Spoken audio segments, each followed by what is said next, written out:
ಹರಿ ಓಂ. ಎಲ್ಲರಿಗೂ ನಮಸ್ತೆ. ಅಧ್ಯಾಯ 2 ಶ್ಲೋಕ 5. ಗುರುನ ಹತ್ವಾ ಹಿ ಮಹಾನುಭಾವನ್ ಶ್ರೇಯೋ ಭೋಕ್ತಂ ವೇಕ್ಷಮಪೀಹ ಲೋಕೆ ಹಾತ್ವಾರ್ಥಕಾಮಾಸ್ತುಂ ಗುರುನಿಹೈವ ಭುಂಜೀಯ ಭೋಗನ್ ರುದಿರ ಪ್ರತಿಜ್ಞನ್.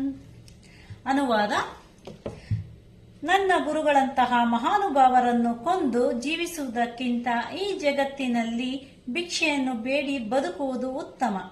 ಐಹಿಕ ಜೀವನದಲ್ಲಿ ಐಶ್ವರ್ಯವನ್ನು ಬಯಸುವವರಾದರೂ ಅವರು ಹಿರಿಯರು.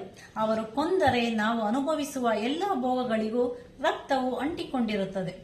ಭಾವಾರ್ಥ: ಶಾಸ್ತ್ರಗಳ ಸಂಹಿತೆಯ ಪ್ರಕಾರ ಅಯೋಗ್ಯ ಕೆಲಸವನ್ನು ಮಾಡುವ ಮತ್ತು ವಿವೇಚನೆಯನ್ನು ಕಳೆದುಕೊಂಡ ಗುರುವು ತ್ಯಜಿಸಲು ಅರ್ಹನು. ದುರ್ಯೋಧನನು ಆರ್ಥಿಕ ನೆರವನ್ನು ನೀಡಿದನೆಂದು ಭೀಷ್ಮ ದ್ರೋಣರು ಅವನ ಪಕ್ಷವನ್ನು ವಹಿಸಬೇಕಾಯಿತು. ಆರ್ಥಿಕ ಕಾರಣಗಳನ್ನು ಮಾತ್ರ ಪರಿಗಣಿಸಿ ಅವರು ಇಂತಹ ಸ್ಥಾನವನ್ನು ಒಪ್ಪಿಕೊಳ್ಳಬಾರದಿತ್ತು.